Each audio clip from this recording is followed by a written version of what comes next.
नमस्कार, welcome back to my YouTube channel. चलिए आज हम लोग देखते हैं आपका प्रश्नावली 2 के बाद कुछ ऐसे उदाहरण जो आपके प्रश्नावली 3 में भी इस प्रकार का सवाल दिए हैं, उसको आप कर लोगे आसानी से। ठीक है, चलिए करते हैं स्टार्ट।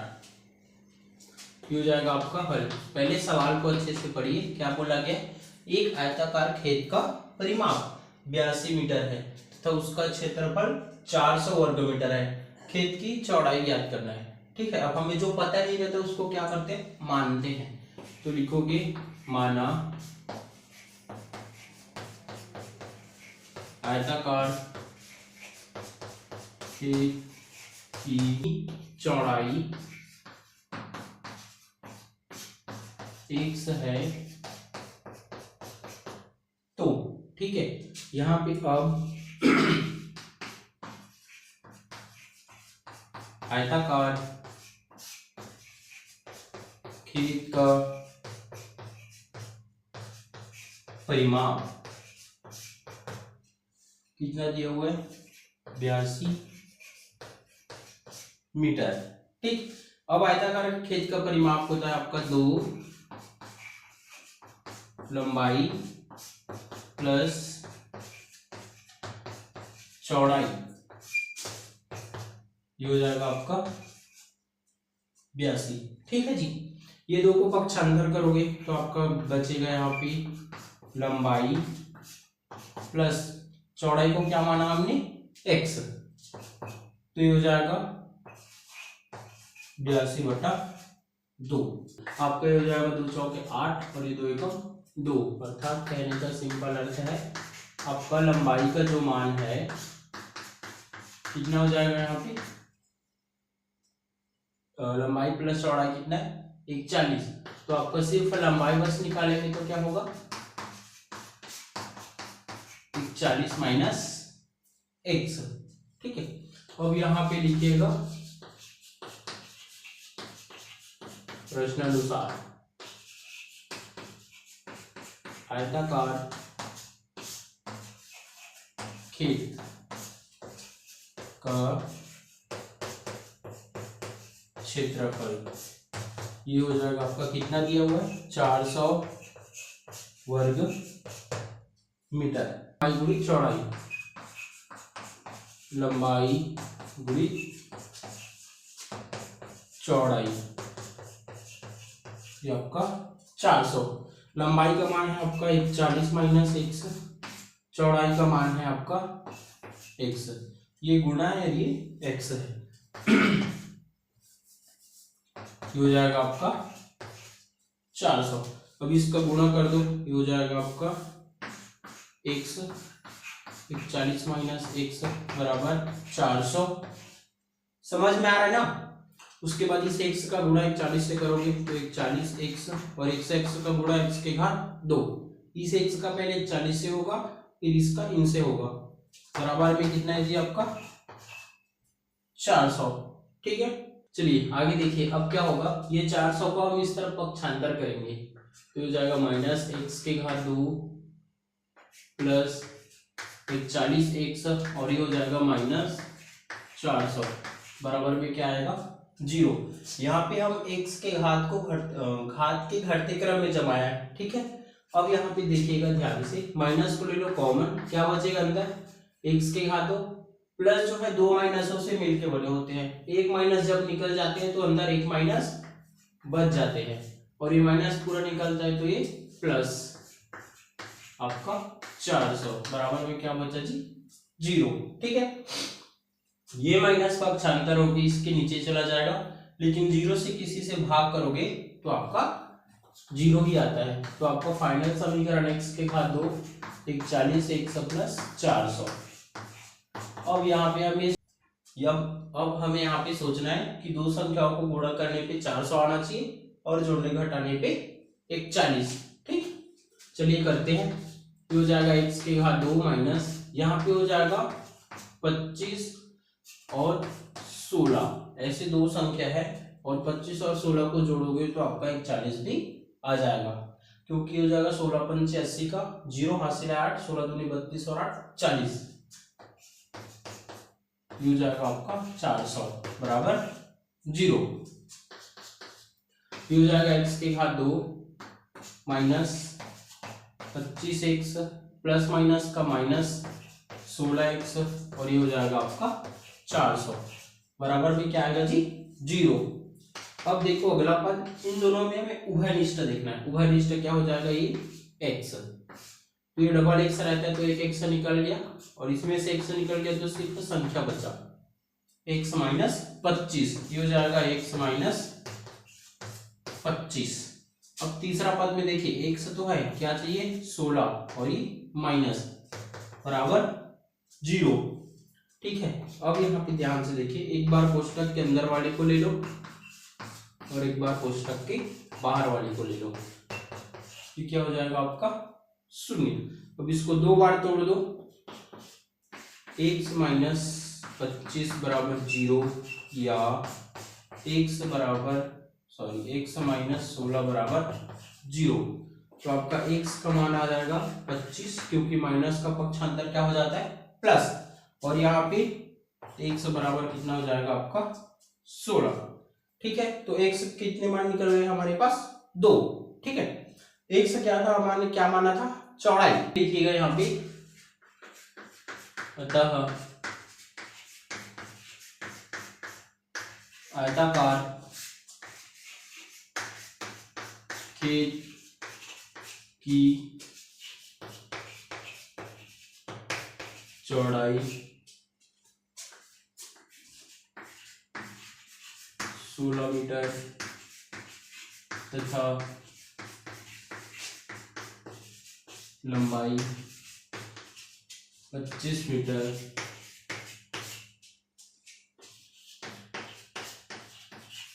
हो जाएगा आपका आंसर। ठीक है, चलिए दोस्तों अब हम लोग देखते हैं पूर्ण वर्ग विधि। पूर्ण वर्ग विधि, ठीक है, चलिए इसको स्टार्ट करते हैं जल्दी से। इसमें होता क्या है, 2-3 बातें हैं जो याद रखने लायक है, समझने लायक है। ठीक है, यहाँ पे सबसे पहले दिया है x के घात 2 माइनस 6x प्लस 5 बराबर 0। ठीक है, सबसे पहले आप ये जो संख्या है जिसमें x नहीं है उसको पक्षांतर करिएगा। x के घात 2 माइनस 6x, ये प्लस में है, इधर जाके क्या हो जाएगा जी माइनस। ये पहला स्टेप है पूर्ण वर्ग विधि के लिए। दूसरा स्टेप आपका क्या है, x के घात 2 माइनस यहाँ पे 2/2 पूरी 6x बराबर माइनस 5। ये दूसरा स्टेप है, 2/2 अर्थात 2 का ऊपर नीचे गुणा करोगे 6x के साथ। ठीक है, समझते रहिए, क्या धीरे धीरे समझ में आएगा। ये हो जाएगा x के घात 2 माइनस, अब ये जो x है इसके साथ लाइएगा 2x, 2 एकम 2, 2 तिया 6, गुणा में क्या बचा आपका 3, ये माइनस 5 में क्या क्या किए, पहला स्टेप है इसको पक्षांतर कर दिया, उसके बाद जो 6x है उसके साथ ऊपर नीचे 2 का गुणा करोगे, उसके बाद थर्ड स्टेप है इस x को 2 के साथ रखोगे ताकि आपका सूत्र बन सके 2ab, ऐसे वाला सूत्र बनेंगे।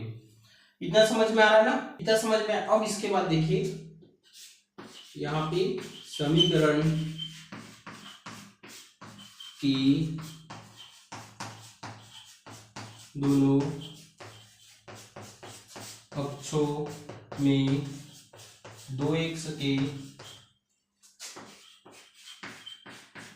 गुणांक 3 का वर्ग जोड़ने पर इनके साथ जो भी संख्या रहेगा बगल में वो उसके गुणांक हो जाते हैं, तो इसी को हमें वर्ग करना है और दोनों पक्षों में जोड़ना है। जैसे करके देखते हैं, x के घात 2 माइनस 2x पूरी 3 प्लस 3 का वर्ग करके मैंने जोड़ दिया, दोनों पक्ष में जोड़ना है, इस चीज को याद रखिएगा। चलिए इतना समझ में आया। ये देखिए यहाँ पे आपको सूत्र के रूप में दिख रहा होगा a माइनस बी के घात 2 बराबर a के घात 2 माइनस 2ab प्लस b के घात 2। ये आपका इस सूत्र के रूप में है। ध्यान से देखिए, आपका a की जगह में क्या है आपका x, 2 का 2, a की जगह में क्या है आपका x, b की जगह में क्या है आपका 3, और ये b का वर्ग। ठीक है, अब इसको हमें छोटे रूप में लिखना है, अभी बड़े रूप में है, तो छोटे रूप में हो जाएगा x माइनस 3 का वर्ग। ये छोटे रूप है जैसे उसका, वैसे इसका ये बड़ा रूप है, इसका छोटा रूप ये होगा, ये हो जाएगा -5। 3 का वर्ग कितना होता है? 9। ये आपको समझ में आया? और ज्यादा समझ में नहीं आएगा तो देखिए, इन a की जगह a रखिए, b की जगह b, फिर ये आपको सूत्र के रूप में कन्वर्ट हो जाएगा। अभी हो जाएगा x माइनस 3 बराबर 9 में से 5 घटाओगे कितना बचेगा जी आपका? 4। ठीक है, ये भी वर्ग करो तो ये देखिएगा, ये हो जाएगा, घात हट जाएगा, x माइनस 3, ये हो जाएगा +-√4। ये जब घात हटेंगे तो बगल वाले में रूट के रूप में चले जाएंगे, प्लस माइनस के रूप में, तो हो जाएगा x माइनस 3 बराबर प्लस माइनस करनी 2 के घात 2, घात और करनी कट जाएगा तो आपका x माइनस 3 प्लस माइनस घात और करनी कट जाएगा, क्या बचा आपका? 2। अब आप इसको दो रूपों में लेना, प्लस चिन्ह लेने पर, और इधर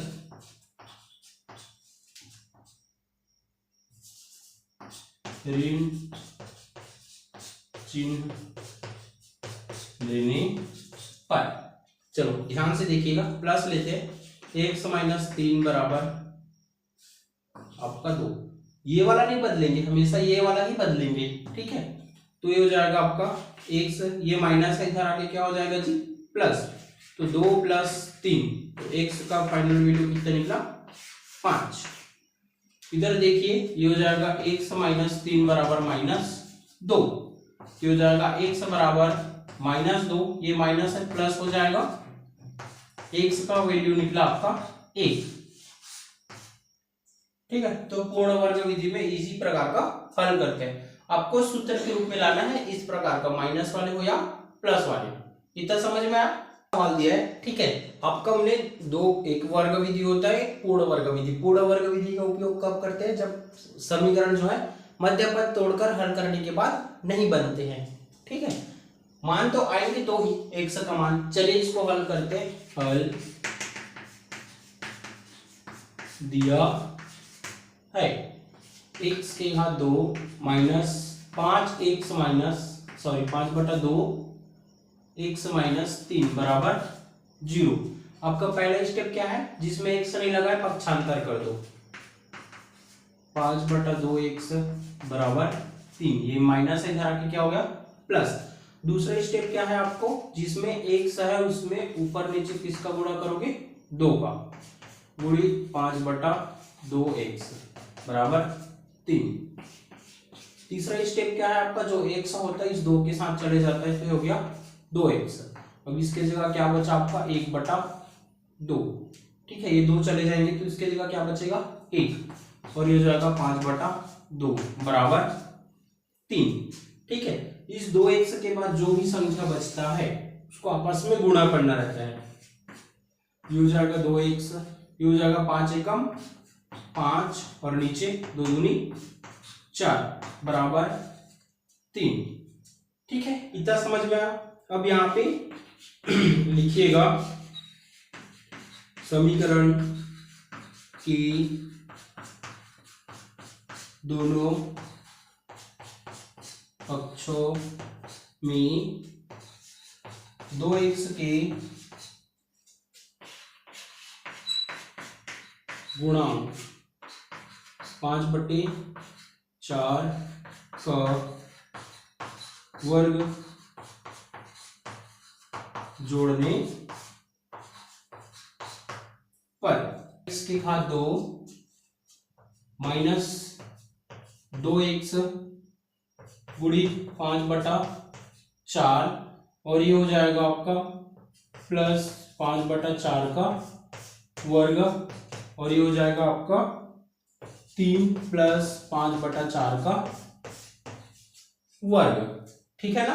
अब यहाँ पे ध्यान से देखिए, ये आपका सूत्र के रूप में आ गया, चूंकि a माइनस b का वर्ग बराबर a का वर्ग माइनस 2ab प्लस b का वर्ग।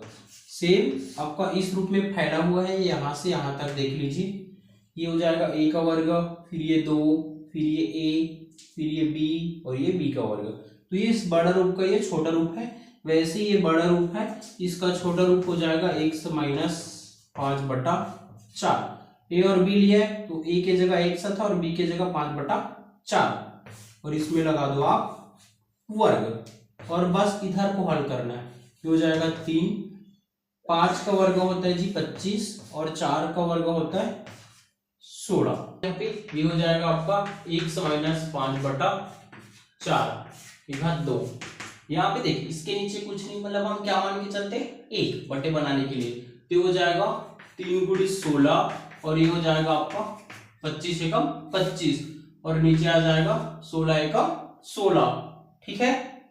इसके बाद अगला पद x माइनस 5/4 का वर्ग 16 किया हो जाएगा आपका 48 और ये हो जाएगा आपका 25/16। अगला हो जाएगा x माइनस 5/4 का वर्ग बराबर 48 और 25 कितना हो जाएगा आपका 73/16। इतना समझ में आ रहा है ना। अब यहां से हम वर्ग हटाएंगे, वर्ग हटाते हैं तब क्या हो जाएगा आपका प्लस माइनस के रूप में चले जाते हैं और ये करनी कितना आ जाएगा 73/16। ठीक है। लेकिन हमें एक चीज और पता है, x माइनस 5/4 बराबर प्लस माइनस इसको अलग अलग कर दो, करनी 73 और ये करनी 16। ठीक है ना। इसके बाद ये हो जाएगा x माइनस 5/4 बराबर प्लस माइनस करनी 73 और ये हो जाएगा करनी 16 का वर्गमूल कितना होता है 4। ठीक है। 4 के घात 2, घात और करनी आपस में कट जाएगा, क्या बचेगा आपका x माइनस 5/4 बराबर आपका करनी 73 प्लस माइनस में नीचे बचेगा आपका 4 है। प्लस चिन्ह लेने पर और ये आपका ऋण चिन्ह लेने पर। ठीक है जी। चलिए करते हैं। ये हो जाएगा आपका x माइनस 5/4 प्लस में ले रहे हैं तो ये हो जाएगा करनी 73/4। ये माइनस में पक्षांतर करोगे तो क्या हो जाएगा आपका प्लस में चला जाएगा, अर्थात 5/4 प्लस करनी 73/4। ठीक है। ये हो जाएगा आपका, देख अब आपका हर समान है तो अंश से जुड़ जाते हैं, तो ये हो जाएगा 5 प्लस करनी 73/4। ये आपका x का प्रथम मान है। ठीक है। ऋण चिन्ह लेते हैं। चलिए x माइनस 5/4 बराबर माइनस करनी 73/4। ठीक है। तो ये हो जाएगा x बराबर, ये माइनस है पक्षांतर हो जाएगा 5/4 माइनस करनी 73/4। वापस वही क्रिया, यदि हर समान है तो अंश से आपस में जुड़ती है या तो घटती है। तो x बराबर हो जाएगा आपका 5 माइनस करनी 73/4। ये आपके x के 2 मान प्राप्त हो गए। तो पूर्ण वर्ग विधि में आप आसानी से कर सकते हो, बस आपको सूत्र के रूप में लाना है। ठीक है।